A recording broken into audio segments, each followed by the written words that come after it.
নমস্কার, আমি রাখি। আমার নতুন আরও একটি ব্লগে আপনাদের সবাইকে স্বাগত জানিয়ে আজকের ব্লগটি শুরু করলাম। কেমন আছেন আপনারা সবাই? আশা করছি ভালো আছেন, আর আমরাও ভালো রয়েছি। এখন বাজে সকাল 9টা, আপনাদেরকে সাথে নিয়েই ব্লগটা শুরু করলাম। আর এই তো কালকে যে কটা চাদর কেচে দিয়েছিলাম সমস্তটা শুকিয়ে গেছে, রেখে দিয়েছিলাম বিছানার উপরে, ভাঁজ করতে আর ইচ্ছে হয়নি। তো ভাবলাম এখন সকালবেলায় বিছানার চাদরগুলো আগে ভাঁজ করে জায়গা মতন রেখে দিই, তারপরে বাকি কাজ করব। আজ হচ্ছে রবিবার, বিবেকের স্কুল নেই, তো সেই জন্য বিবেক বাড়িতেই রয়েছে। আর এই যে যেদিন ও বাড়িতে থাকে সেদিন আমার পেছন পেছনে ঘুরঘুর করতে থাকে। আর এই যে একবার বসছে, একবার শুচ্ছে, এইসবই ওর কাজ। কি করবে দিশা খুঁজে পাচ্ছে না, তো একবার করে বসছে, একবার করে উঠছে। তো যাই হোক, আমি এইদিকে সমস্ত কাপড়গুলো ভাঁজ করে নিলাম, আর এরপর জায়গা মতন এই যে রেখে দিচ্ছি।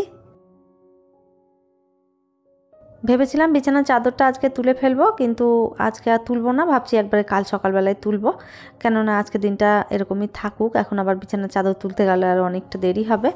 আর এই যে ওই ঘরের বিছানাটা তুলে রেখে এসেছি, আর এরপরে এই দিকের বিছানাটা তুলতে চলে এলাম। তো এই যে এখানেও চলে এসেছে, আর এসেই শুয়ে পড়েছে বিছানার ওপরে। আর এই যে বিছানার চাদরগুলো একটুখানি মোটা ধরনের, আর হাতে যেটা দেখতে পাচ্ছেন ওটা হচ্ছে একটা ওষার। ওটা ছিল একটা কম্বলের ওয়াশার। ওষার না ওয়াশার কি বলে আমি নিজেও ঠিক মতন জানি না। তো যাই হোক, ওষারই হয় মনে হয়। তো ওই ওষারটা আমি কখনো পরাতেই পারিনি, কেননা আমি এই কাজগুলো কখনো করিনি জীবনে, আর করতে পারলামও না। অনেক চেষ্টা করেছি, তারপরেও পারিনি। তো সেই জন্য ওইটাকে এখন গায়ে ঢাকা চাপা হিসেবেই ব্যবহার করি, কেননা একটুখানি মোটা ধরনের। তো যখন এসি চালাই তখন ওইটা বেশ গায়ে দিলে ঠান্ডা লাগে না। এসি চলতে থাকলে তো একদম ঘুমিয়ে পড়ি ভোরবেলার দিকটায়, তখন দেখা যায় আবার বেশ ঠান্ডা ঠান্ডা লাগে। আর ওই ভোরের দিকটাতে উঠে তো আর এসিটা বন্ধ করা হয় না, ঘুমের মধ্যেই থাকি। তো তখন ওই যে ঢাকা চাপাটা নিয়ে নিলে আর অতটা ঠান্ডা লাগে না। ওই দিকের বিছানাটাও সমস্ত তুলে নিয়েছি, আর এরপরে চলে এলাম ফার্নিচারগুলো একটুখানি মুছে নেব। এই যে ফার্নিচারগুলো বেশ কয়েকদিন ধরে মোছাও হয়নি, মুছবো মুছবো করে আর সময় করে উঠতে পারছিলাম না। আর সেদিন যেহেতু ওই যে এসি লাগিয়েছিল, সেদিন তো ধুলোবালিগুলো সব এসে এর উপরেই পড়েছে। তো আমার তো মনের ভেতরে একটা খুঁতখুঁতানি ছিলই যে এটা আমি কখন মুছবো। তো যাই হোক, আজকে একটুখানি সময় করতে পেরেছি, ভাবলাম এইগুলো ভালো করে একটুখানি মুছে পরিষ্কার করে নিই। তো এই যে ধুলোবালি জমে থাকলে দেখতেও ভালো লাগে না, আর তারপরে নিজের মনেও একটা অস্বস্তি হয়। তো সেই জন্য একদম মুছে এই যে পরিষ্কার করে নিলাম। আর এই যে সকালবেলায় আমার ঘরের অবস্থা এইরকমটাই থাকে, চারোদিকে জিনিসপত্র ছড়িয়ে ছিটিয়ে থাকে। সকালবেলায় এরকমটাই প্রত্যেক দিনই থাকে, বেশিরভাগ দিনগুলোতেই। তো এই যে জায়গা মতন এখন জিনিসগুলো একটা একটা করে গুছিয়ে আমি রেখে দেব। যতক্ষণ না গুছিয়ে রাখবো ততক্ষণ আর আমার মনে শান্তি হবে না, আর দেখতেও ভীষণই বাজে লাগে। বিবেক তো এই যে সব এখানে বসে বসে খেয়েছে, কিছু কিছু জিনিসপত্র ফেলে রেখেছে, ওইগুলো একটু ভালো করে ঝাড়ু মেরে তারপরে ঘরটা মুছে নিলেই হয়ে যাবে। সকালবেলার দিকটায় এভাবে টুকটুক করে একটা দুটো কাজ গোছাতে গোছাতে কিন্তু অনেকটা বেলা চলে যায়। তো সকালবেলায় এই যে সমস্ত জিনিসপত্র গুছিয়ে নিয়ে তারপরে বাকি রান্নাবান্না বা সকালের খাবার দাবার এইগুলো করতে হয়।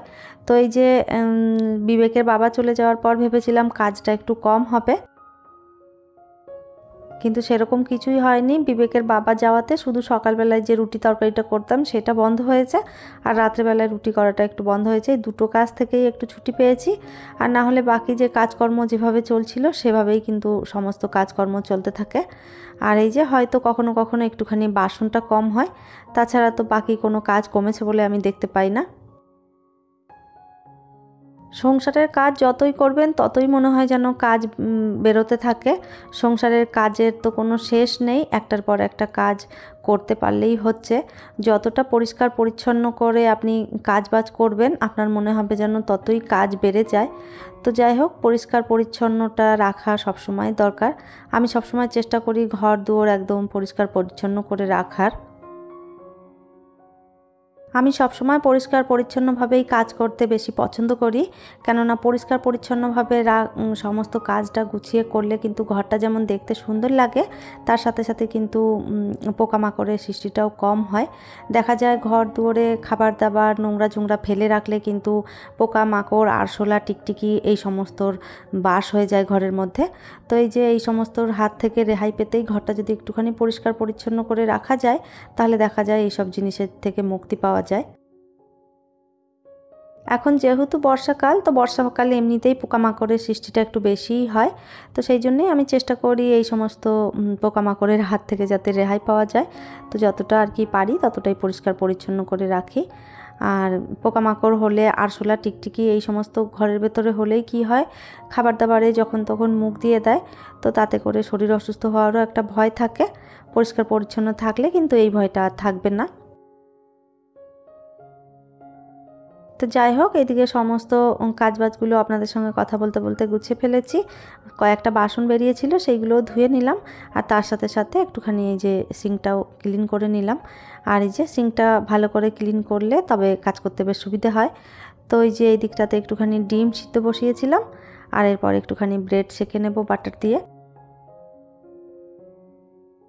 বিবেকের বাবা যেহেতু নেই, তো সেই জন্য সকালবেলায় খাবার দাবারের ঝামেলাটা খুব একটা আর করি না।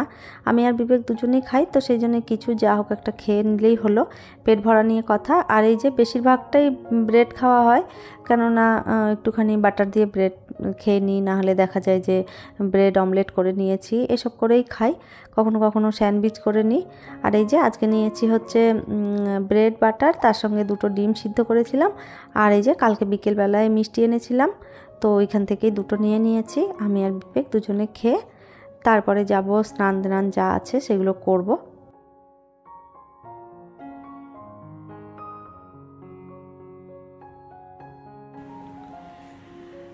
বন্ধুরা, সমস্ত কাজ বাজ একদম সেরে ফেলেছি, আর এরপর এই যে স্নান করেছি, পুজো দিয়েছি, সমস্ত কাজ বাজ হয়ে গেছে কমপ্লিট।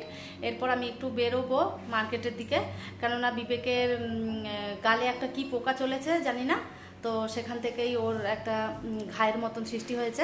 আপনাদের একবার দেখাই, দেখো বাবু, হ্যাঁ এই যে হাত দিও না, হাত দিও না।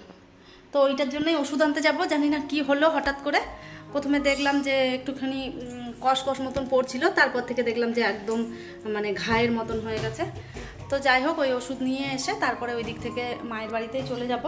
টুকটাক আরও কিছু কেনাকাটা রয়েছে, সেগুলোও করব। চলুন তাহলে বেরিয়ে পড়া যাক। বিবেকের গালে যে পোকাটা চলেছে সেটা কিন্তু এখান থেকে হয়নি, সেটা বর্ধমান থেকেই হয়েছে। আসার দুদিন আগে দেখেছিলাম একটুখানি চামড়ার মতন উঠে গেছে, তো ভেবেছিলাম খেলতে গিয়ে হয়তো পড়ে লেগেছে, তারপরে দেখলাম না, আস্তে আস্তে বাড়তে বাড়তে ওটা অনেকটাই বড় হয়ে গেছে। তো যাই হোক, ওষুধ নিয়ে এসেছি, আর এই যে বাপের বাড়িতে এসে খেতেও বসে পড়েছি। আমি আর বিবেক দুজনে মিলে খেয়ে নিয়েছি। আর এই যে আমাদের বাড়িতে কিন্তু কুকুর বিড়ালের অভাব নেই, মা এদেরকে খেতে দেয়, সেই জন্য ওরা আমাদের বাড়িতেই থাকে। চারোদিকে কুকুর বিড়াল ঘুরতে থাকে, আর মা এই যে মা খাবার দিয়েছে সেগুলো খেয়েছে আর ঘোরাঘুরি করছে। আর এই যে আমাদের বাড়িটা অনেক দিন ধরে বন্ধ রয়েছে, কয়েকদিন পরে আবার কাজ শুরু হবে, তো এখনও পর্যন্ত কমপ্লিট হয়নি। এখানে একটা কাঁঠাল গাছ ছিল, সেটা আমাদের কেটে দিয়েছে। আর এই যে মা তুলসীতলায় পুজোও দিয়েছে সকালবেলায়। তো এই যে চারোদিকে নোংরা ছড়িয়ে ছিটিয়ে রয়েছে।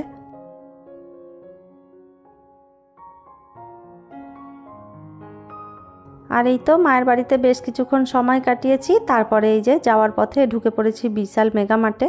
এখান থেকে কিছু টুকটাক জিনিসপত্র দরকার আছে, সেগুলো নিয়ে যাব। তো সেই জন্যে আমি আর বিবেক দুজনেই ঢুকে পড়েছি। তো একদম মল আজকে খালি রয়েছে, বৃষ্টি হচ্ছিল, সেই জন্যে সেরকম লোকজন কেউ আসেনি। দু একজন রয়েছে ওই নিচে তলায়, আমরা উপরটাতে একা একা ঘুরছি। আরও রয়েছে দু একজন স্টাফ আছে, আরও কয়েকজন লোক রয়েছে।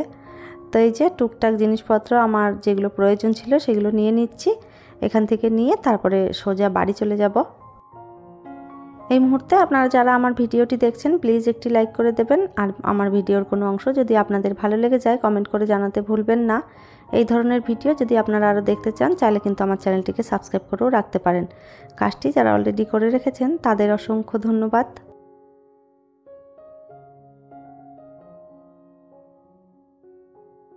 আর এই তো মল থেকে বাড়ি চলে এসেছি। একটা এই যে ব্রাশ রাখার জন্য এটা নিলাম। আর রাস্তার ধারে আসার সময় দেখলাম সবজিওয়ালা বসেছে, তো ওখান থেকে কিছু সবজিও নিয়েছি। আর এই যে তেলের একটা কন্টেনার নিয়েছি, ওটার মধ্যে রিফাইন তেল রাখবো। আগের যে রিফাইন তেলের বোতলটা ছিল সেটা নষ্ট হয়ে গেছে, সেই জন্য আরও একটা নিলাম। আর এই যে সবজির মধ্যে নিয়েছি টমেটো, কুঁদরি, বরবটি, এই সমস্তই আর কি। আর এখানে নিয়েছি 1 কেজি গোবিন্দভোগ চাল, এখানে নিয়েছি একটা ভীম লিকুইড, একটা নিয়েছি কলগেট, আর তার সাথে নিয়েছি হচ্ছে 1 প্যাকেট সার্ফটাও শেষ হয়ে গেছিলো, তো সেই জন্য নিলাম।